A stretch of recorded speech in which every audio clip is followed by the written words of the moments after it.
On the night of February 8th, 1855, something walked across the snow in England, leaving behind tracks no science could explain.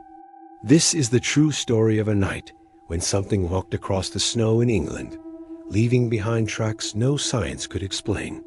The Devil's Footprints. Have you ever heard of the Devil's Footprints? Probably not. It's a relatively unknown historical oddity, but one that still creeps me out to this very day. And if you're like me, then stick around to the end because we're going to do our best to solve this mystery. Our story begins on the morning of February 8th, 1855, in Devon, England.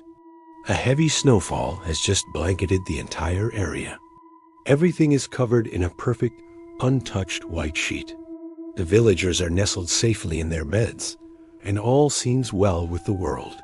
That is until the next morning when everything changes. As the sun rises, villagers begin to stir and step outside to start their day. But it doesn't take long for them to stop in their tracks. What are those? In the pristine snow, they notice strange hoof-like prints that seem to have appeared overnight. These tracks are sharp and cloven, as if made by some sort of animal. They look like they might have even been burned into the ice. And what is really strange is that they don't seem to match any animal they can think of. Whatever made these tracks wasn't a horse, a cow, or a sheep, and yet the impression left in the snow looks exactly like a set of cloven hooves. At first, the villagers are confused and a bit uneasy. They share what they've seen with their neighbors and friends, who go outside to check for themselves. Sure enough, there are the tracks stretching across gardens, roads, and even rooftops.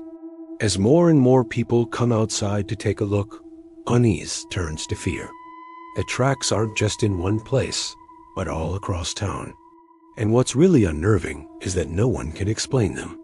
Over the next few days, the trail of mysterious hoofprints stretches over 100 miles across the county of Devon. It's impossible to tell where they start or where they're going. At first, they seem to lead towards the coast, but then turn inland, heading towards Dartmoor. Whoever or whatever left these tracks doesn't seem to be going anywhere in particular. They just keep walking, crossing rivers without breaking stride, scaling tall stone walls, cutting across rooftops, and even appearing inside locked and bolted barns. It's as though nothing can stop them.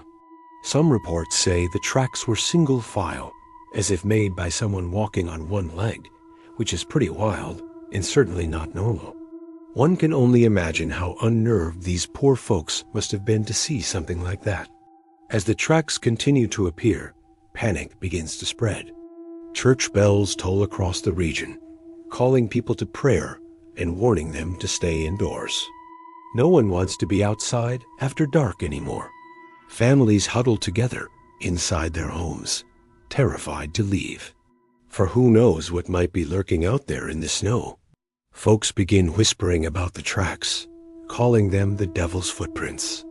The idea being that if the devil himself decided to walk the earth, these would be the exact kinds of tracks he would leave behind. Now, obviously, this isn't helping to calm anyone's nerves. In fact, it's quite the opposite. The tracks are terrifying, mysterious, and seemingly supernatural. There's no way a human could have made them, but what else could it be? With so many people claiming to have seen the footprints, it can't be a hoax. To be fair, the people reporting this weren't doing it for attention. It was a big deal to get a story published back then, and most of them probably couldn't even read or write. So it wasn't easy for them to go around spreading lies. The tracks were real, and that much was clear. People could see them for themselves. But why did they suddenly appear?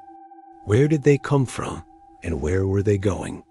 Local priests did their best to comfort the frightened villagers, saying it was probably just some escaped animals, but the tracks didn't match any domestic or wild animal in the area. And besides, they were far too precise. In those days, before Google and the internet, if you needed to know something, you had to go to the library and do some research. And that's exactly what a number of naturalists did. They combed through books and reports, trying to find an animal whose tracks could match what they were seeing. They considered badgers, donkeys, swans, even kangaroos from traveling menageries. But none of these explanations were good enough. Even if a whole herd of kangaroos did somehow escape and trample across the countryside, they wouldn't be able to cover 100 miles in a single night. Plus, they wouldn't be able to jump over fences, scale stone walls, or cut across rooftops. So the question remains, what did leave these tracks? Well, eventually, the snow melted and the tracks disappeared. It was almost like they'd never been there at all. But of course they had. The villagers saw them with their own eyes, and many of them reported it in local newspapers and parish records. So it's not like you can just ignore them or pretend they never happened. And as the years passed, the story became a local legend, passed down through generations of families. Even today, researchers and paranormal investigators revisit the case every now and then, but no one's ever come up with a good explanation. So let me ask you, what do you think happened that night in 1855? Do you think there's a logical explanation for the tracks, or was it something more sinister? Over the years, theories have circulated about what may have caused the devil's footprint phenomenon. Some believe it was a pack of kangaroos, as previously mentioned. However, there is no evidence to support this claim, and it doesn't explain how such a large group of animals could have traveled so far without being spotted. Others have suggested that the footprints were left by a comet or meteorite, although this is highly unlikely as there are no records of either an astronomical event or a sudden increase in temperatures which would be necessary for such a large object to leave such a shallow impression. Perhaps the most plausible explanation was offered by naturalist John Hancock. He theorized that the tracks were left by a species of large wading bird known as the Aphanapteryx. These birds are typically found in South Africa and Australia and are known for their distinctive footprint, which resembles that of a human hand. However, there is no evidence that these birds were present in England in 1855, and it is unlikely that they would have migrated such a long distance without being noticed. Another popular theory is that the devil's footprints were nothing more than a hoax. Proponents of this theory argue that it is highly unlikely that a supernatural event would have occurred in rural England in the mid-19th century. Instead, they suggest that someone likely fabricated this story for attention or to boost their own notoriety. However, there is no evidence to support this claim, and it is important to note that the story was reported in multiple local newspapers and official parish records. It's highly unlikely that so many people would have conspired to create such an elaborate hoax.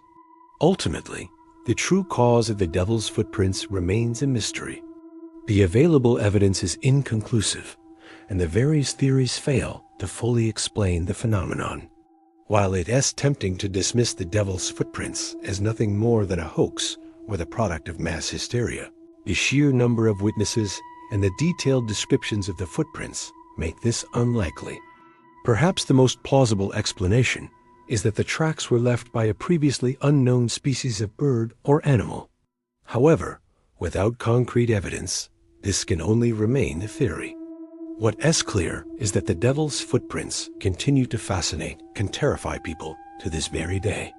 The story serves as a reminder that there are still many mysteries in our world that science cannot explain, and that sometimes the most rational explanation is the least likely. So what do you think happened that night in 1855? Do you think there's a logical explanation for the tracks, or was it something more sinister? Thank you for watching. Until next time, stay curious. What walked across Devon that night?